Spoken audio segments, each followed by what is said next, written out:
하나님 말씀 예레미야서 6장 그리고 7장 말씀입니다.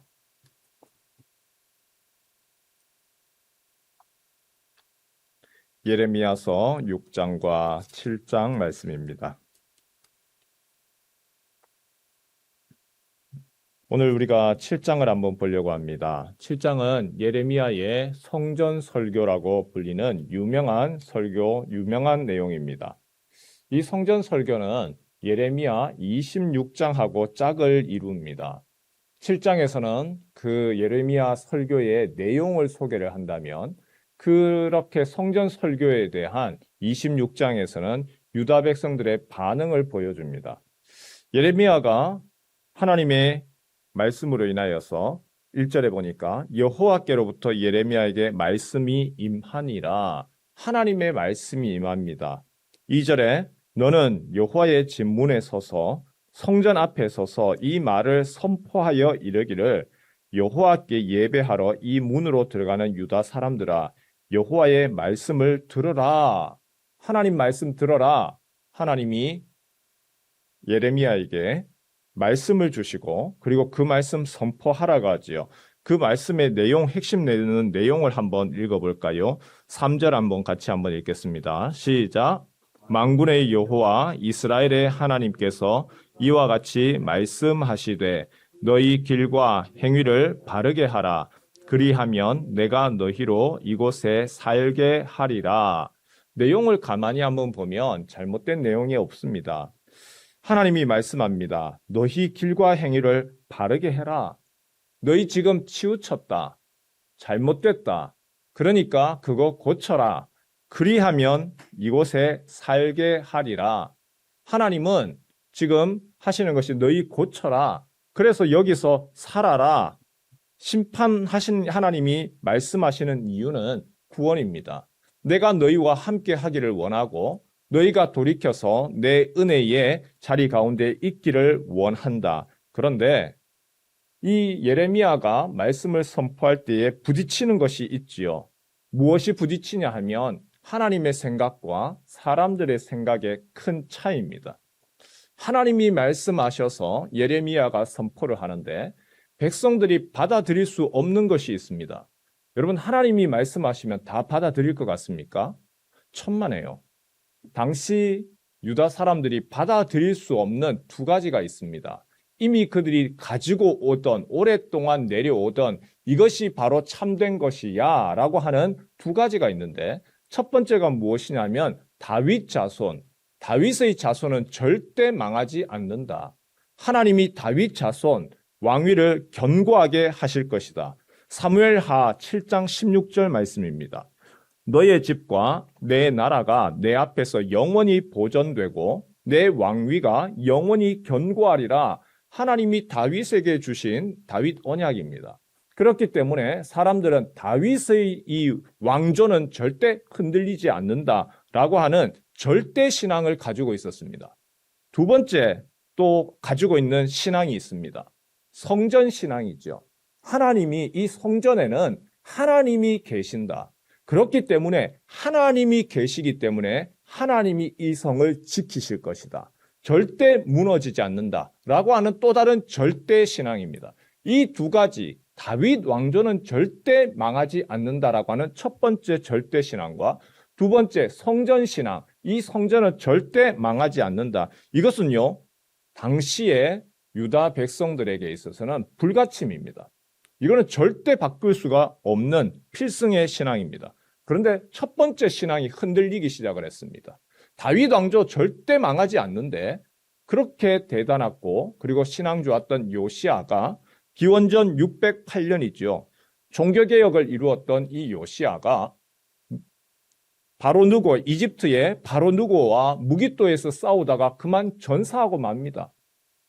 애굽과 싸워서 죽고 말고 그 다음에 이 요시아 왕 다음에 왕을 세우는데 요아하스라고 하는 왕을 세웁니다. 하지만 이집트가 아버지 요시아를 죽이고 그리고 요아하스까지 데리고 폐위시키고 이집트로 데리고 가버립니다. 이상한데 다윗 왕조는 하나님이 영원히 지킨다고 했는데 견고하다고 했는데 여기에 대해서 흔들리기 시작을 합니다. 그 흔들림이 오히려 또 다른 것을 더 강하게 붙듭니다. 얘가 흔들리면 여기에 대해서도 생각을 해봐야 되는데 하나가 무너지니까 더 성전 신앙을 강하게 붙드는 것이죠. 성전 절대로 망하지 않는다. 성전은 하나님이 계시고 하나님이 절대 붙드시는 버팀목이다. 최후의 보루입니다. 그런데 예레미야가 뭐라고 이야기를 하느냐? 너희들 성전 믿지 마라 라는 겁니다. 그 마지막 가지고 있는 그 신앙을 흔들어 버리는 겁니다. 지금 뭐라고 이야기하죠? 하나님 성전에 계시는데 하나님이 계시는 그곳까지도 절대 망하지 않는다고 생각했는데 그렇지 않다는 거예요. 4절 한번 볼까요? 4절 같이 한번 읽겠습니다. 시작. 너희는 이것이 여호와의 성전이라 여호와의 성전이라 여호와의 성전이라 하는 거짓말을 믿지 말라. 8절도 같이 한번 보지요. 시작. 보라 너희가 무익한 거짓말을 의존하는도다. 성전은 절대로 망하지 아니한다. 지금 그거 붙들고 있는데 지금 뭐라고 이야기하느냐? 아니라는 겁니다. 성전 설교가 무엇이냐면 너희 바르게 안 하면 하나님이 이 성전 무너뜨린다는 이야기입니다. 그리고 예레미야가 이야기하는 것이 있죠. 5절에서 우리 7절 말씀 한번 볼까요? 성전이 중요한 것이 아니라 건물이 중요한 것이 아니라 하나님이 원하시는 것을 이거 해라. 5절에서 7절 말씀 함께 읽겠습니다. 시작. 너희가 만일 길과 행위를 참으로 바르게 하여 이웃들 사이에 정의를 행하며 이방인과 고아와 과부를 압제하지 아니하며 무죄한 자의 피를 이곳에서 흘리지 아니하며 다른 신들 뒤를 따라 화를 자초하지 아니하면 내가 너희를 이곳에 살게 하리니 곧 너희 조상에게 영원 무궁토록 준 땅이니라. 지금 계속해서 얘기하는 것은 하나님이 예레미야를 통해서 돌이켜라입니다. 그렇게 하면 무엇을 한다고요? 너희가 이웃들 사이에 정의를 행하고 이방인과 고아, 과부 압제하지 않고 무죄한 자의 피를 흘리지 아니하면 우리가 이것을 한마디로 표현하면 무엇이 되는 거예요? 너희가 공의를 행하며입니다. 하나님이 이사야, 예레미야 가운데 계속해서 얘기하는 거 너희 공의를 행해라. 이웃에 대해서 바르게 행해라. 그리고 그 뒤에 나오는 것이 다른 신들 쫓아가지 마라. 하나님 사랑에 대해서 요구합니다. 그거 하지 아니하면 7절에 내가 너희를 이곳에 살게 할 것이다. 곧 너희 조상에게 영원 무궁토록 준 땅이니라. 그거 기억해라. 그런데 계속해서 너희가 엉뚱한 짓은 하면서 하나님의 공의는 행하지 아니하고 다른 신들 쫓아가면서 성전은 망하지 않는다, 망하지 않는다. 그 껍데기만 붙들지 말라고 하는 것이죠.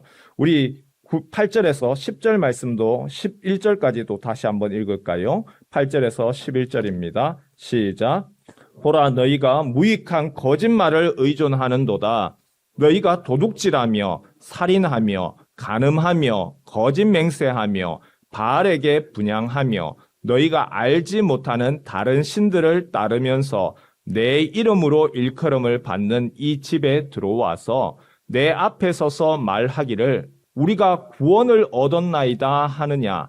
이는 이 모든 가증한 일을 행하려 함이로다.